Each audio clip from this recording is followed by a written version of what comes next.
almost as long as there has been a city of San Francisco, California, there has been one of the city's largest employers and one of its largest charitable organizations serving its residents. The University of California, San Francisco, UCSF, this year celebrating its 150th anniversary. Our next guest, Andrew Kaufteil, is the Director of Alumni Relations. Welcome. Thank you. Happy to be here. So 150 years. Yeah. So what is the significance of 150 years of UCSF here in San Francisco? Well, I think the significance of 150 years of UCSF is all the incredible work we've done in the community and also globally. UCSF is really the leading world-class university specifically geared towards health sciences. So we have made tremendous impacts in healthcare, and this is an opportunity for us to really celebrate those impacts. Right. You know, you mentioned the international significance of UCSF. It calls to mind one of my favorite movies, which is not exactly a musical comedy, Contagion, about how what happens if this epidemic happens and knocks out 1 in every 12 people in the world. And I don't know if a lot of people know when they're watching that movie, the buildings and the people that actually figure out the epidemic are modeled on researchers at UCSF. Wow, that's absolutely incredible. I'm just learning that myself. Well, you see, you learn something every day, even from your interviewer. No, I know that we've been incredibly responsive to all kinds of areas of disease. In the 1980s, for example, we were at the forefront of the AIDS epidemic. Actually, one of our faculty members and researchers was one of the people who identified HIV as the cause of AIDS. There has been so much incredible work that's been done in that regard. And more recently, in the realm of Ebola, we've done so much work to kind of bring together the community and really figure out this big pandemic. Right. Now, as the Director of Alumni Relations, I imagine that you learn a lot about your celebrated former graduates. Yes. Talk to me about some of the alums that people may know about or may not know about who have really had a significant impact on the world at large. Absolutely. So in this 150th anniversary, we've had the opportunity to create an awards program where we're really looking at some of our best alumni who have made great strides in the areas of our mission. So service, research, business, all these areas. And so we have some incredible alumni that we've just identified. One of those individuals is Jay Levy. And Jay Levy is that individual who identified HIV as the cause of AIDS. We have somebody, David E. Smith, who is the founder of the Haight-Ashbury Free Clinics. We have alums abroad, for example, Miriam Hirschfield, who is really the chief nurse in Israel, coming back for her reunion this year. We have a former Surgeon General, Richard Carmona, the former head of the CDC, Julie Gerberding. I mean, I could go on, but we have such wonderful people who have graduated or trained at UCSF. It's wonderful. How many Nobel Prizes are there specifically because of UCSF? So we have 3 of our alumni who are Nobel Prize winners who we're celebrating through this anniversary. Shinya Yamanaka, we have Stan Prusner, and we have Harold Varmus. And all of these individuals have just made tremendous changes and impacts on healthcare at large.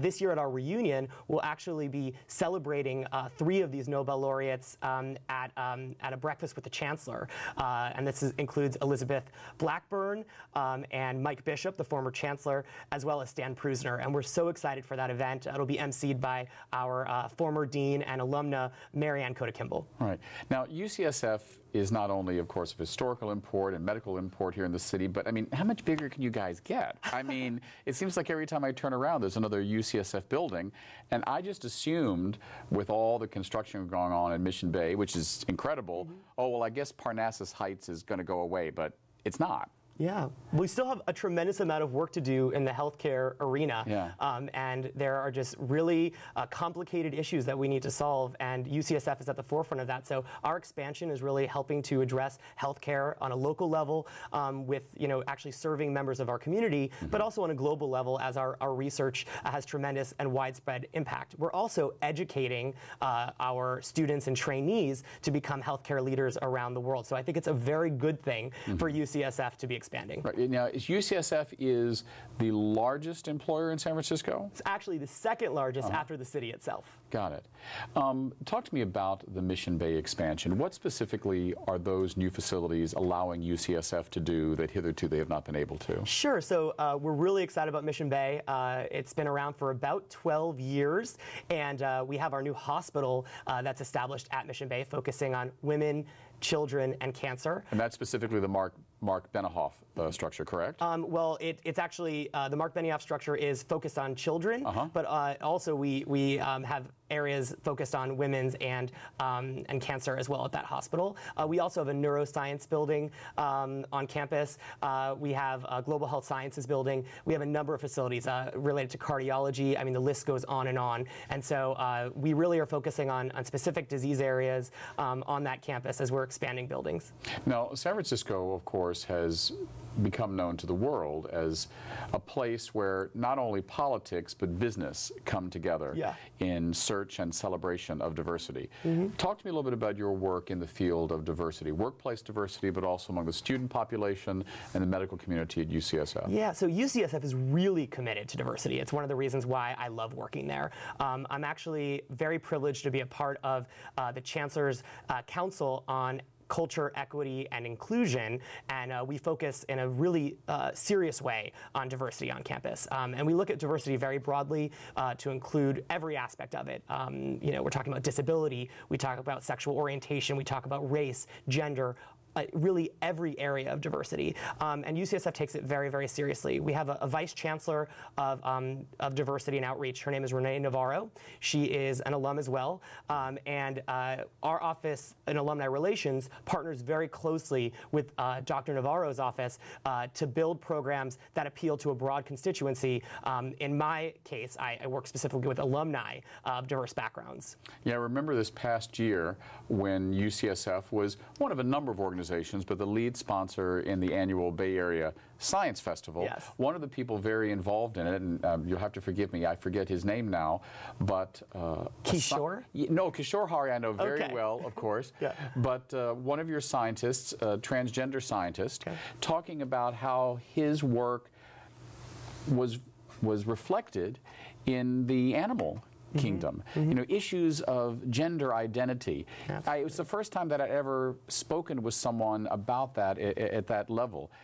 How did UCSF really become a leader in this field? Well, I think that we're such an inherent part of San Francisco, and San Francisco is such a diverse place that we really have no choice but to really work in a way that encompasses and thinks about diversity. And so we are not just in the city of San Francisco, but we are the city of San Francisco. And so I think that that's a really wonderful thing, and why we are so committed to diversity on such a grand scale. Yeah, I understand that this year UCSF is actually going to have a contingent or a place, a booth at this year's LGBT Pride Festival. Is that the first time UCSF has done that? I think we've done it before, but we're going to make a more concerted effort. We're going to brand ourselves better for the first time and really have a grand presence. The Alumni Association has actually sponsored the LGBT Pride presence of UCSF this year, so we're going to make sure we have beautiful shirts and that we're, you know, we're very visible. It's very important to us. We have a number of LGBT members of our Alumni Association who are really excited about this,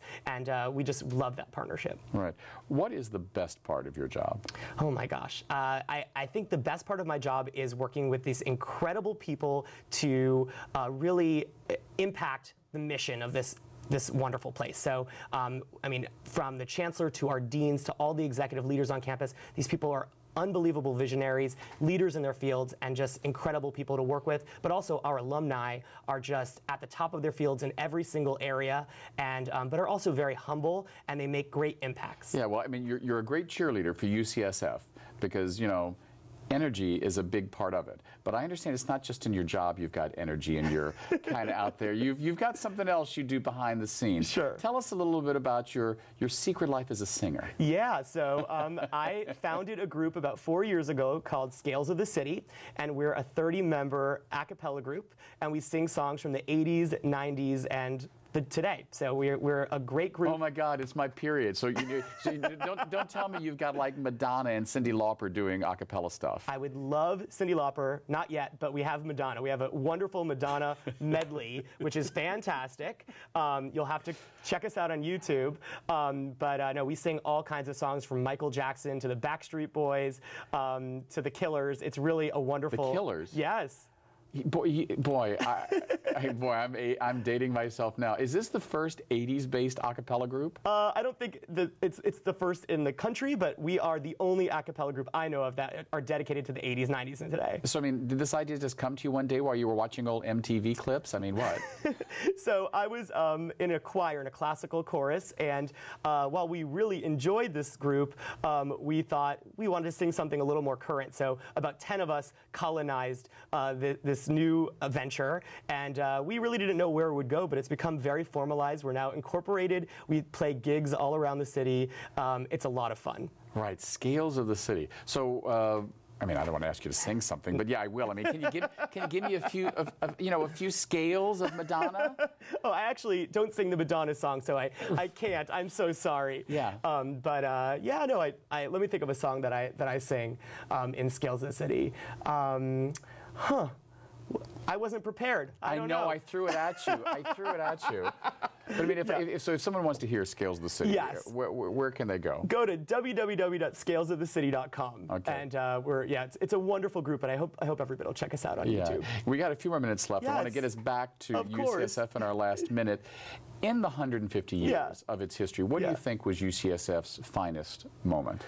Oh my! I mean, I think our finest moments are happening right now. I think as we are at the forefront of really this movement around precision medicine, really this is really going to change the way. And what do you mean by precision medicine? It's really focusing on the individual, our genome, in creating treatment. And so looking at all of us as individuals as we're creating treatment plans, and really it's going to change the way that we address disease, because it's looking at all of us as people, and big data, collecting data around disease areas and seeing how that impacts us. Well, thank you so much. We've been speaking with Andrew Kaufteil of UCSF, and also Scales the City. I'm really looking for that Madonna song next time. I'm David Perry. Thanks for watching. We'll see you next week on 10%.